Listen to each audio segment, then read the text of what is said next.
One of the most iconic and memorable games of all time is between Adolf Anderssen and Jean Dufresne. This magnificent game is known as the evergreen game because it's said that as long as chess is played, this spectacular game will be appreciated.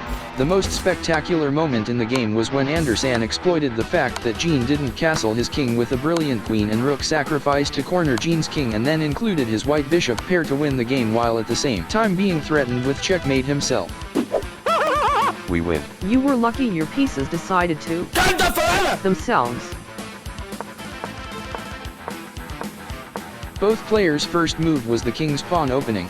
This opening is considered to be the best because it focuses on rapid development and takes control of the center. Then they continued to develop their pieces normally. White played the Evans gambit. With this gambit, White intends to sacrifice a pawn in return to expand in the center and to gain better activity for his pieces. Black accepts the gambit. White used the advantage of the tempo he gained from the Evans gambit to solidify his expansion in the center and castled his king to safety, removing him from the created central pressure by Black's bishop on a5 and unpinning the c3 pawn at the same time. Although an inaccuracy, the idea behind Black's pawn move is to make sure White doesn't capture it with his c3 pawn and create a perfect pawn center. He could have also captured the c3 pawn, but then Black would give White even more tempo because White can recapture with his horsey and develop it simultaneously later on in the game. We already see how White takes advantage of his superior tempo and central development. Not only did he create a battery with his queen and bishop and targeted the previously vulnerable f7 pawn, but he also brilliantly advanced his central pawn to attack the black queen after she developed on f6 to defend the important f7 pawn. White continues to develop more of his pieces and creates an incredible amount of pressure on the uncastled king. Black has developed all of his kingside pieces, and at this point he needs to castle to remove his king from danger. Instead of castling, Black decided to launch an attack of his own. He sacrificed his b5 pawn to open the file for his rook and attacked White's queen when she captured the sacrificed pawn. However, Black's rook cannot be labeled as active because it doesn't threaten anything valuable after the queen retreated, not to mention that it got blocked by the dark square bishop. Notice that Black's bishop pair and queen are staring threateningly at White's king side. Although there are two knights in the way, White needs to be careful. With this many pieces staring at the White king, any mistake can lead into a checkmate. Amazing move by White. The idea behind this brilliant move is to sacrifice the horsey in order to open the e-file and target the black king, who has been neglecting castling. Black has no choice but to capture the knight, otherwise he will lose his queen.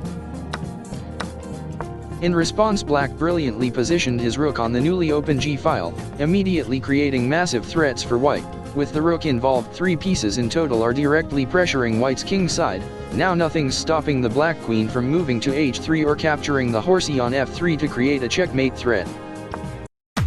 And here comes Black's checkmate threat. White can't capture the queen with his pawn because it's pinned thanks to the rook. However, unlike Black, White has all of his remaining pieces pointing at the uncastled king and manages to turn it around. With a spectacular rook sacrifice, White opens up critical lines of attack, and then he smoothly follows up with an astonishing queen sacrifice, removing all of the pieces shielding the black king in the process. White then swiftly included his light square bishop in the attack, double-checking Black's king with the help of his rook. After the king retreated to f8, White brilliantly closed off the game with his bishop pair and delivered the checkmate. If Black's king went to c6 instead, it would have also been a mate with bishop to d7 because all of the squares the king could have moved to are covered by White's remaining pieces. White brilliantly exploited Black's uncastled king and won the game. Our second game is between Lev Polyugevsky and Rashid Nesmetdinov. This is the most famous game played in the 1950s, and it's considered to be one of the best attacking games of the 20th century due to Nesmetdinov's imaginative attacking style, which he was renowned for. After a dazzling queen sacrifice, Nesmetdinov initiates a brilliant sequence of moves that lock Polyugevsky's king into a mating net as he was positioned in the center of the board. Then Polyugevsky resigned at the end before Nesmetdinov could deliver the checkmate. Why did you stop running? Because my left foot has a cramp. The game opens uniquely with an old Indian defense as Black plays an early pawn to e5. Black most likely chose this move order so he can avoid the difficult Samus system if White decided to use it against him. The Samus system will be completed if White moves his pawn to f3. This system is known to be one of the greatest counters to the king's Indian defense, which is why Black did not play this opening. When Black captured the pawn on d4 with his pawn on e5, he forced White to recapture with his queen. Then he brilliantly developed his horsey on c6, pushing the queen back and gaining tempo. As a result, Black gained really good control over the dark squares, which will be a key part of his strategy later on.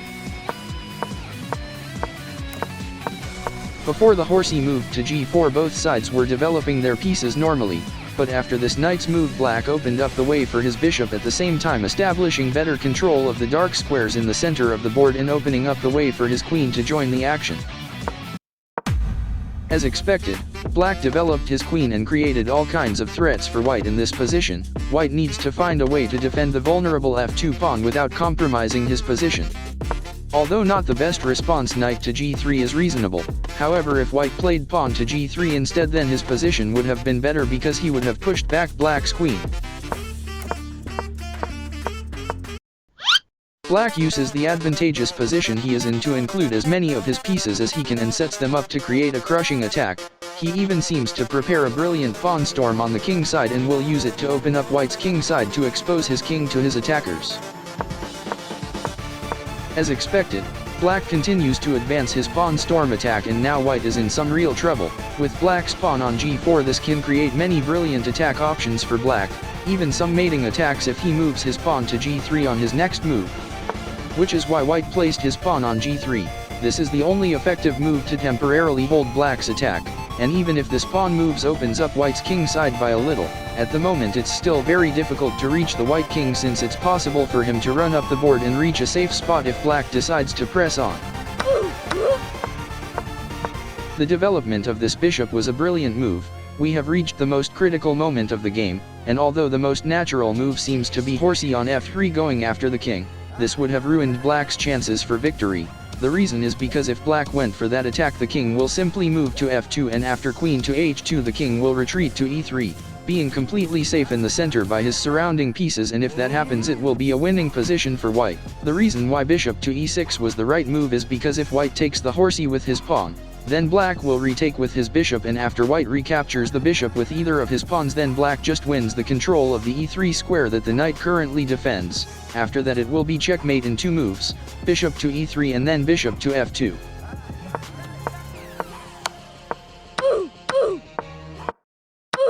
We see that White attempts to get his king away from harm's way by bringing him to the center of the board, and after White attempted to push Black's queen back, Black played rook to f4, offering a dazzling queen and rook sacrifice simultaneously.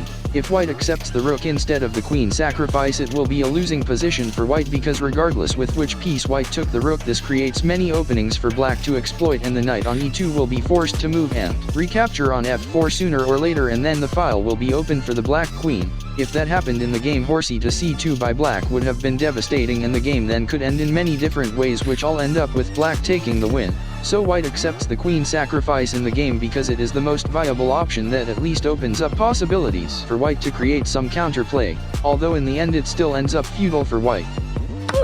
With White accepting the queen sacrifice, his king is officially in the mating net, and then Black brilliantly used every single remaining piece he had, including some of his pawns, to continuously check the White king again and again, forcing him to move to the upper left corner of the chessboard so he can deliver the checkmate. White, however, resigned before that could happen in his last move. Black brilliantly used his queen sacrifice to close off this spectacular game.